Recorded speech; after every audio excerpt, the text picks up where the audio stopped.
All right, shalom, shalom, boys. Here, well, out in the pasture, checking out the grass, and I'm noticing that I'm not gonna have to move my flock to the other pasture in the back because I'm looking at this grass. It's just I need more. I need more sheep. That's what I need. I need more.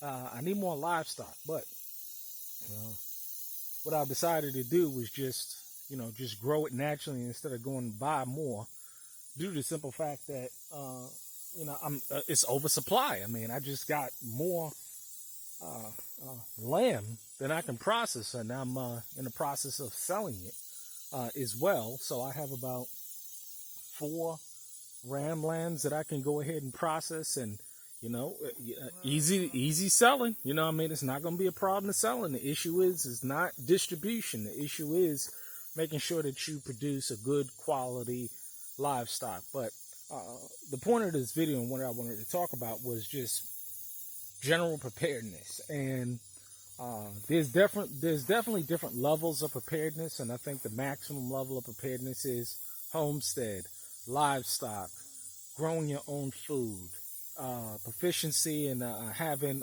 ammo and firearms, water supply, um, wood, heating apparatus for your homes or your cabins. See, all of those, they're all wood heat. They all have wood stoves in them. But honestly, after a while, prepping gets boring, and I'm at the point in time where it's just like boring, man. And so, what do you do? Because a lot of people, they've just began prepping. They've just began the process of moving out of the cities, and it's an exciting thing when you first start it, but after you've been doing it for a while and you become proficient. Now, again, we can always step up our game when it comes to preparedness, but I'm talking about just the basic uh, setup in terms of, you're self-sufficient, your land is paid for, you have water, you have food, you have plenty of food put back, you know how to produce your own livestock, you know how to raise your own chickens, goats, or sheep, or whatever it is that you feel as though, you want to eat for your family. Uh, Shooting, range, all of that stuff. What happens after all of that? And that's where mutual assistance groups and being able to assist others comes into play. And I'm definitely feel as though I'm at that point. I look forward to working with brethren that's been reaching out to me, that's been purchasing land. And I'm going to be scheduling some time to go and render assistance to other brothers that have homesteads. Because the beautiful thing about this is that once you have spent time to learn how to do homesteading, learn how to raise sheep, learn how to, or goats or chickens or whatever it is it may be, you can pass that knowledge on to others. And it's nothing like the living example. You see, this is the pasture. You see, we're surrounded by trees. It's nice and secluded. Nobody just can't peek back here. I just love the setup. So the idea is that, prepping has become, honestly, it's become boring. I've been able to even upgrade some firearms that I've had, and upgrading my AK that I got in the shop now. And they're going to do some modifications because I purchased it in New Jersey, but the laws are different in terms of modifications when it comes to Kentucky. They're more liberal, being a constitutional carry state, so they don't have all of those regulations that they do out in them communist states like California, New Jersey, New York, Pennsylvania, all of that stuff. Get out of them states. But the name of the game now is to assist others. And so, a lot of people have been reaching out to me because they actually see. And, and again, when somebody can provide the living example, because we got too many people on YouTube, Facebook, Instagram, they're offering you all this advice. But one of the things that you don't notice about them, a living example. One of the things that you notice about them is that they speak and they preach and they tell you what to do with your life from the shadows, but they don't give you a living example of how they're doing things. And see, that is a key sign of a stage playing hypocrite. That's the key sign of a false prophet, a false all these titles that they have. They're all false because the scriptures clearly say, "By their fruit you shall know them." And what do you notice about a fruit tree, right? A fruit tree is not in the dark; it's out in the open. You see. Because it has to receive that sunlight in order to produce that fruit. See, the idea is that you can't have a fruit tree in the dark. Can you? You can't raise a flock in the dark. You can't do any of that. And, one of the things that, you folks need to understand is that animals need pasture. They need pasture. A lot of people, they get in, these bales of hay and stuff. And, I guess that's good, but animals need to be able to roam. You see, they have plenty of space all the way back there, all the way over here, all the way. They have plenty of space to roam and be free. And that gives the good quality meat. See, this is what I'm talking about when it comes to understanding and doing this thing. I got to pay attention behind me because that ram over there, he will ram you.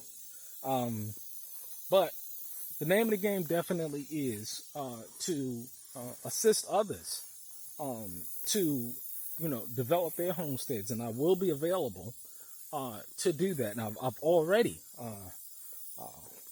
agreed to assist a couple of brethren that, has purchased some property, in the process of purchasing property, to come out there and to help them develop it.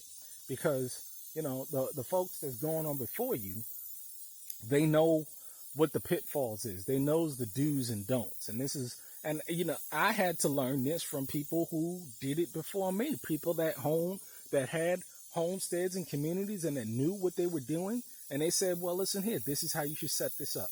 This is how you should have your security set up. This is how you should have your pastor set up. This is where you should put your storehouse. This is where you should put your cabins. This is where you should not put your cabins.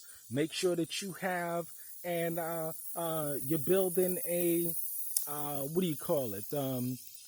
shower house. I'm in the process of building a shower house and getting that thing done. Because when you have people over, you want to make sure that they can wash their ass because, hygiene is a very important thing. So, when we're looking at all of these things and understanding, the setup of how you need to be setting up homesteads, communities, look to people who have actually done it.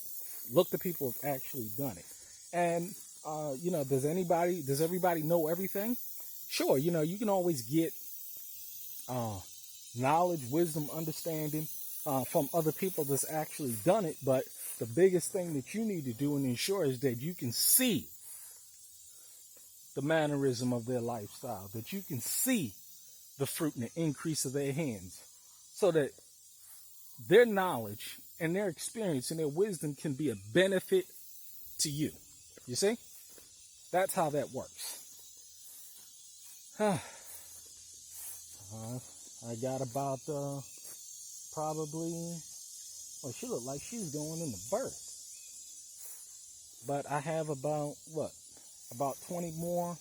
I got about 20 lambs that'll probably be giving birth over the next couple of weeks. But the flocks is going to double, you see, because they have a 5-month gestation cycle. But it's a beautiful thing to be out amongst the flock, them doing their thing. I got about 5 lamb rams that I'm going to have to process before the fall is out, and take them and get them done. And then breed the sheep or sell the sheep, because a lot of folks, they are wanting to start a flock, and the best thing you can do is source your flock from an Israelite. And that's what I'm going to be doing also, allowing people to be able to source their flock and start them off with? You know, how many sheep should you start off with? That's another thing. You know, I was speaking to a brother, and he was saying, you know, well, how many sheep should I start off with?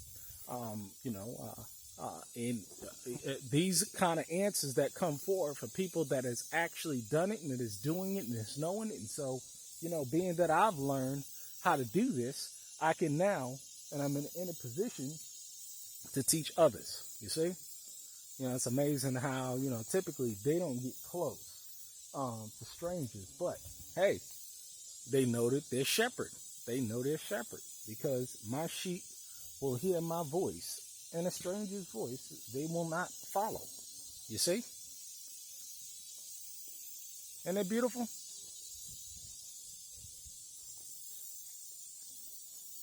It's funny to hear them just tearing up this grass, but they got a whole lot more grass to go. Good, healthy, grass-fed lambs. See how that works? It's just a beautiful thing. I think she may be going into labor over here. Show you. I don't know. She may be going into labor. But that's what it is. Yeah, I become bored with prepping. It's not exciting as it used to be. I guess when you're prepared, you can take it to the next level, and definitely that next level, which very few are at that level, is to be a blessing and assistant on to others. And so that's what we're going to do. But if you have any questions, need any assistance, advice, or whatever, I can give it. You know why? Because I've done it, and I can show that I can do it. Because it's all about becoming a living example to help the people grow and prosper and prepare for the tumultuous times, the wicked times that's coming up on this country. Y'all stay blessed. Shalom.